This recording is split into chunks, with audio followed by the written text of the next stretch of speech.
বাবা, একটু সুখ দুঃখ অনুভব হলেই তোমার কথা মনে পড়ে,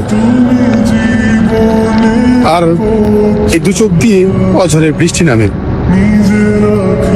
আসলে তোমার দেওয়া অভাব, তোমার দেওয়া ভালোবাসা কোনোভাবেই মিটাতে পারিনি। তুমি মানুষটা আমার অনেক শখের ছিলে, তাই তো তোমার পাশে আমি এখন থাকি বা না থাকি, তুমি সবসময় হাসি খুশি থাকো।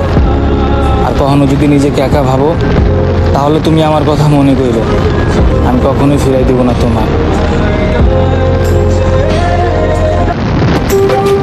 আমি যে কতটা কষ্ট নিয়ে চলাফেরা করি শুধু আমিই জানি।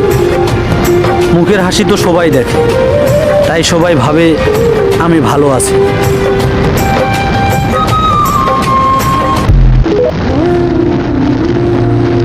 আমারে আঘাত করে অনেক মানুষ এই কথা কইছে, কিন্তু আমি কখনো কাউরে আঘাত করে কথা বলি না, কারণ আমি জানি কথার আঘাত সবাই সইতে পারে না।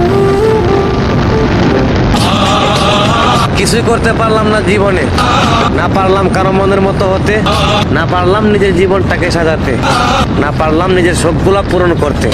ও হে আমার মালিক, অভিযোগ করব না, শুধু আফসোস নিয়ে চলে যাব এই পৃথিবীর মায়া ত্যাগ করে। এখন জীবনটা এরকম হয়ে গেছে, না পারতাছি নিজেরে খুশি রাখতে, না পারতাছি অন্যদেরকে খুশি রাখতে। কারণ একজন অর্থহীন পুরুষের জীবন ঠিক ফুটবলের মতন, যে যেদিকে সুযোগ পায় সে সেই দিকেই লাথি মারে। দেহ দিয়েও যারা আটকাইতে পারলাম না, তার জন্য জীবন দিয়ে লাভ আছে? যে আমার জীবন তো দেহের মূল্য বুঝলো না, সে তো মৃত্যুর খবর শুনলে ডিজে গান লাগাই আসবে। তাই সময় নষ্ট না করে যেটুক বাকি আছে ওটুকু আরেকজনকে দেই। আপনার কাছে যেটা ডাল ভাত মনে হয়, আরেকজনের কাছে বিরিয়ানিও মনে হইতে পারে। কথায় আছে না, কেউ দুধ বইছে মদ কিনে খায়, কেউ মদ বইছে দুধ। ধন্যবাদ।